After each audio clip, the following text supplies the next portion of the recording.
Welcome back, students. Dear students, in this session, I would like to share the topic Problems on Thermodynamics. Dear students, in this session, I am going to explain the problems which we discussed all the topics in the previous video lecturing. Let us start the first problem. A quantity of air at 270 degrees Celsius and atmospheric pressure is suddenly compressed to half of its original volume. Find the final pressure and the temperature. Given gamma equals 1.4. For this, you can apply the data like this. The given data is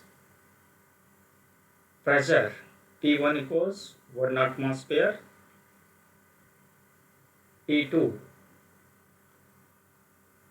we are going to find out, and the temperature also going to find out. Here let's suppose the volume V1 is equal to V. Let it be V. P2 equals given, that is compressed. The pressure is suddenly compressed to of its original volume. Then V2 equals V by 2. That means V into half of the volume, original volume. That is 1 by 2. During sudden compression, the process is adiabatic. Here given suddenly compressed. For this, I have taken the adiabatic equation, that is PV raised to gamma equals constant. For two physical quantities like P1 V1 and P2 V2, you can write this P1 V1 to the power gamma equals P2 V2 to the power gamma.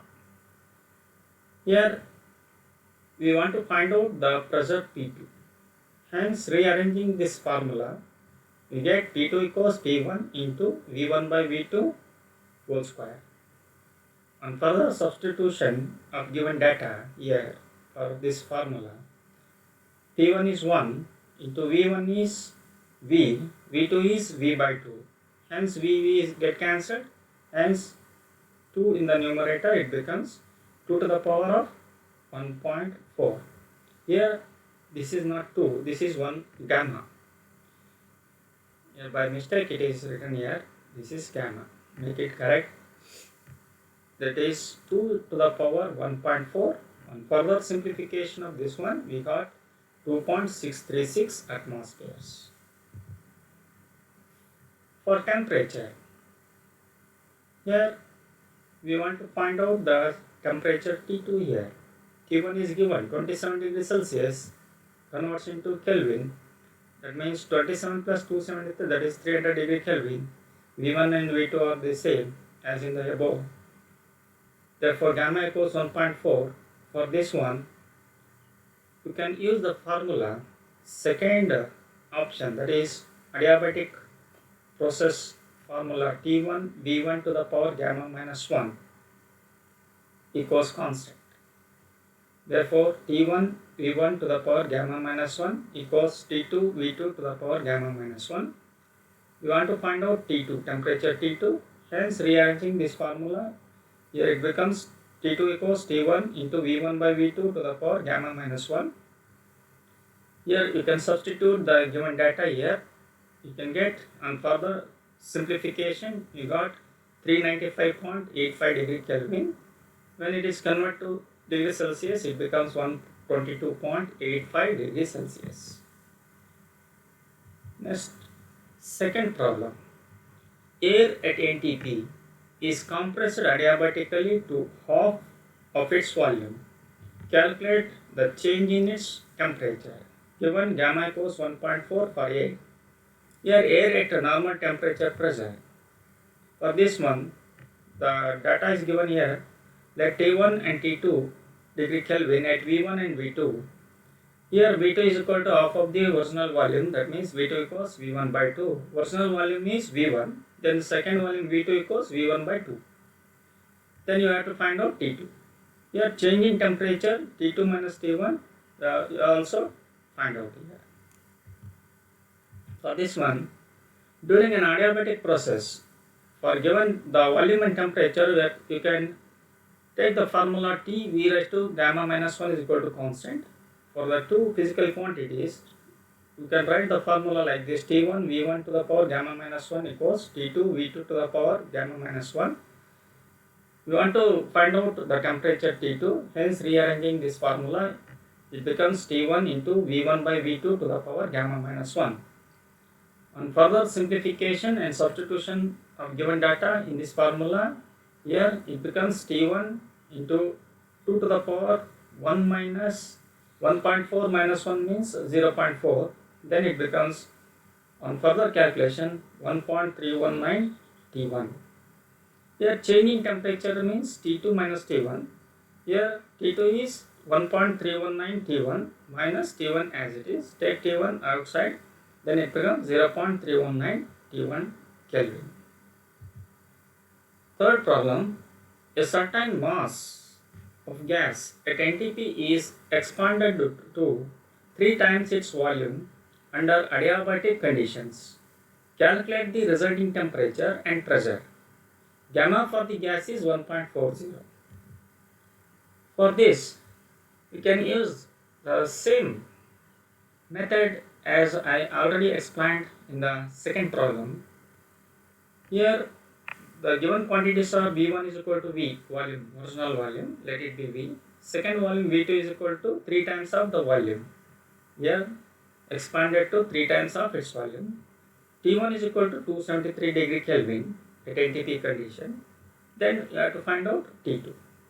For this, we can use this formula. T1 V1 to the power gamma minus 1 equals T2 V to the power gamma minus 1.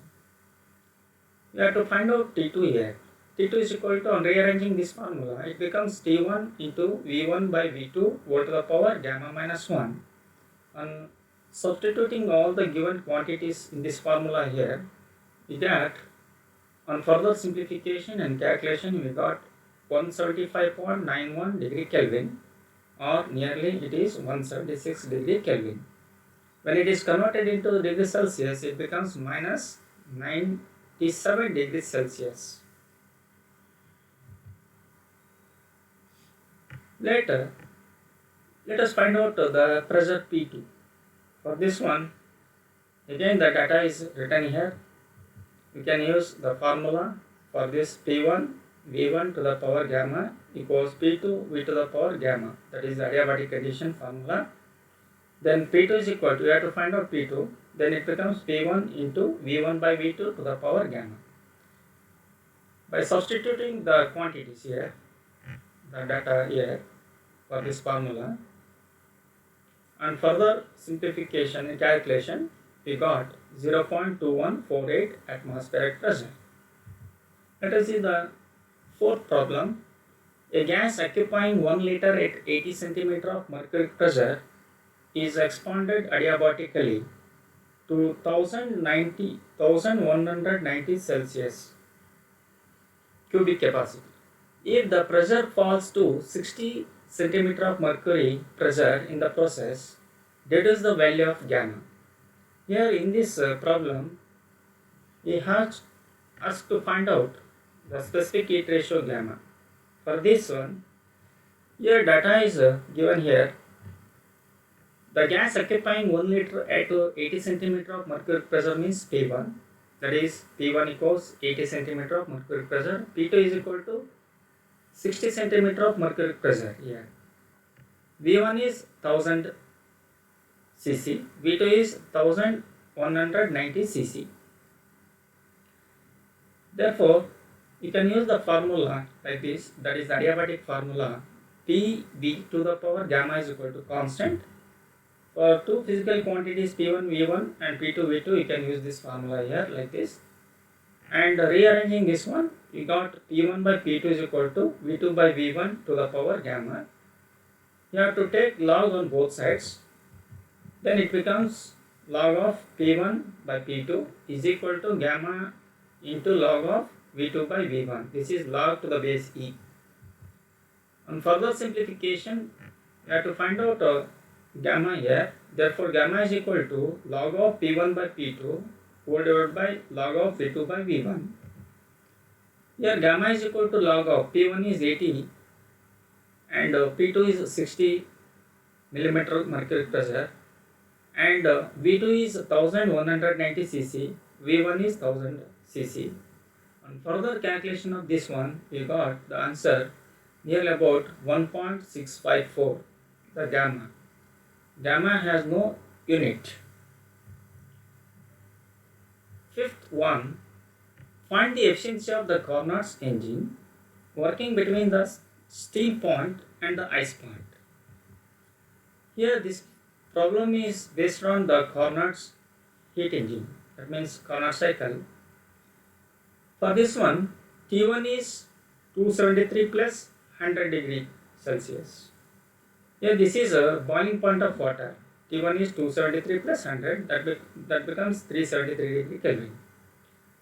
And ice, highest temperature is 273 plus 0, that becomes 273 degree Kelvin. Then find out eta, efficiency of the Carnot engine.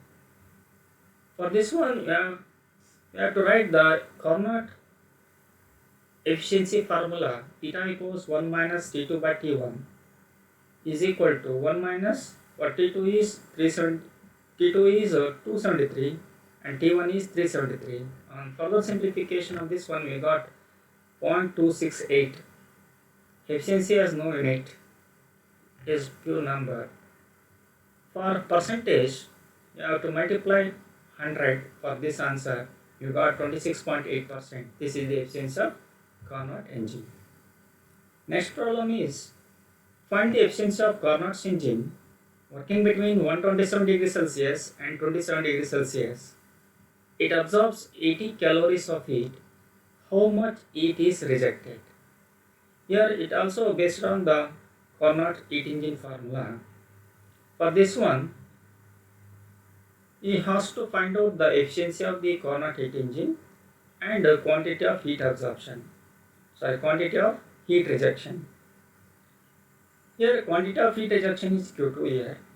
Here T1 is given 400 degree Kelvin. Here just you convert into Celsius into Kelvin. Here T2 is 300 degree Kelvin. For this one you can use the formula eta equals 1 minus T2 by T1. On further substitution of the given data for this formula and further simplification, you got 0.25. For percentage of efficiency, you can multiply 100 for this answer. You got 25%. Here work done is equal to eta into Q1. Work done efficiency means efficiency is work done by the quantity of heat absorption. On rearranging the formula, you got work done is equal to efficiency into quantity of heat absorption, eta into Q1. Eta is 25.25 into Q1 is 80 is given, then it becomes 20 calorie. This is the amount of work done by the Carnot engine. And what is the heat rejection? That is Q2. You have to find out Q2. For this one, work done, you can use the simple formula. Work done is equal to the difference in heat energy, that is quantity of heat energy absorbed by the engine minus quantity of heat rejection, that is Q1 minus Q2. For this one, you have to find out rejection, that is Q2 is equal to, on rearranging this one, Q1 minus W, that is equal to Q1 is 80 is given here, quantity of heat absorption 80, minus work done is 20 calorie. On simplification of this one, you got 60 calorie. Seventh one, a Carnot's engine whose temperature of the source is 400 degree Kelvin take 200 calories of heat at this temperature and rejects 150 calories of heat to the sink. What is the temperature of the sink? Also calculate the efficiency of the engine. For this one, here Carnot engine whose temperature of the source is 400 degree Kelvin. This is the temperature of the source T1. You have to find out T2, the temperature of the sink. and also calculate efficiency of the engine eta. Q1 is given 200 calories. It takes at 400 degree Kelvin, it takes 200 degree calories of heat.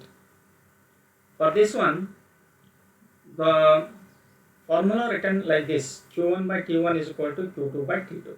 Quantity of heat absorption divided by the temperature of the source is equal to quantity of heat rejection by the temperature of the sink.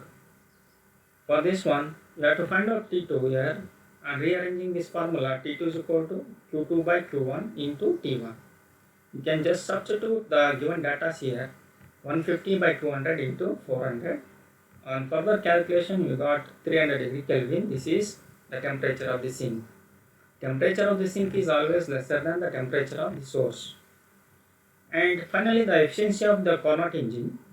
For this, you can use the formula 1 minus T2 by T1. This is equal to 1 minus T2 means 300, T1 is 400 degree Kelvin. On further calculation of this one, we got 0.25. For percentage of efficiency of the engine, just you can multiply 100. That becomes 25%. For 8th one, calculate under what pressure ice freezes at 272 degree Kelvin if the change in specific volume when 1 kg of water freezes to 91 into 10 raised to minus 6 meter cube. Given latent heat of ice is 3.36 into 10 to the power of 5 joules per kg. For this one, you can use Clausius-Clapeyron equation. That means latent heat equation. Here, latent heat of ice is given, temperature is given, change in freezing point is dt. The small change in temperature dt is given, 273 minus 272. That becomes 1 degree Kelvin. The change in volume is V2 minus V1. You just 91 in 10 raised to minus 6 substitute here. Clapeyron latent heat equation becomes dP by dt is equal to L upon T into V2 minus V1. Here, he has to find out, we want to find out the pressure here. What is the pressure of ice freezes? For this one, you rearranging this formula here, this becomes dP is equal to dt into L divided by T into V2 minus V1. Just you can substitute the given data here like this, and final calculation of this one, you will got 1.352 into 10 to the power of plus 7 Newton meter square. This is the pressure of the answer. Taking 1 atmosphere, that is equal to 10 to the power of 5 Newton, we have dP is equal to, already calculated here, 1.352 in 10 raised to plus 7. Just you divide by 10 raised to 5, that means 1 atmospheric pressure. This is equal to 135.2 atmospheric pressure. This becomes pressure under which ice would freezes at 272 degree Kelvin. That means just you add 1 for this answer. We got 136.2 atmospheric pressure. Next problem is calculate the change in boiling point of water when the pressure is increased by 1 atmosphere. Boiling point of water is 373 degree Kelvin. Specific volume of steam is 1.671 meter cube per kg. And latent heat of steam is 2.268 into 10 to the power of 6 joules per kg. Here in this problem, you have to find out the change in boiling point of water when the pressure increases by 1 atmosphere. For this one, the data is written here. The volume V2 is 1.671 meter cube per kg. V1 is 1 into, that means 1 into 10 to the power of minus 3 meter cube per kg. The change in volume becomes, you can just substitute these two volume values here. It becomes 1.670 meter cube per kg. Here the boiling point of water is given, that is T is equal to 373 Kelvin, and the latent heat is given here, L is equal to steam. Latent heat of steam is 2.268 in 10 raised to plus 6 joules per kg. For this one, you can use the formula latent heat of steam, that means Clausius-Clapeyron equation, dP by dt is equal to L divided by T into V2 minus V1. Just you substitute the data for this formula here.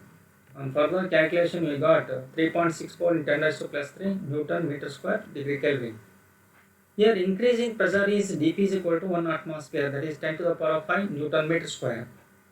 You just substitute here dt is equal to 10 to the power of 5, that is increase in pressure, divided by 3.64 in 10 raised to minus 3. This becomes 27.47 degree Kelvin. This is the change in boiling point of water. Now, find the increase in the boiling point of water at 100 degrees Celsius when the pressure is increased by 1 atmosphere. Latent heat of evaporation of steam is 540 calorie per gram, and 1 gram of steam occupies a volume of 1677 centimeter cube. For this one, dP is given here. There is 76 into 13.6 into 980 dynes per centimeter square. This is the pressure. The temperature is given here 100 plus 273 degree Kelvin. That means it becomes 373 degree Kelvin. Here temperature is given in the form of degree Celsius here, boiling point of water.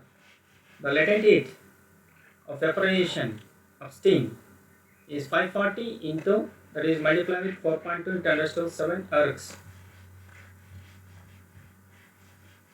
V1 is 1 centimeter cube and V2 is 1677 centimeter cube. Here V1 is 1 centimeter cube here. Then you have to find out dt, boiling point of, just increasing boiling point of water. For this, you can use the Clausius-Clapeyron equation dP by dt is equal to L divided by T into V2 minus V1. Here dt is equal to, on rearranging this formula here, dt is equal to dP into T into V2 minus V1 divided by L.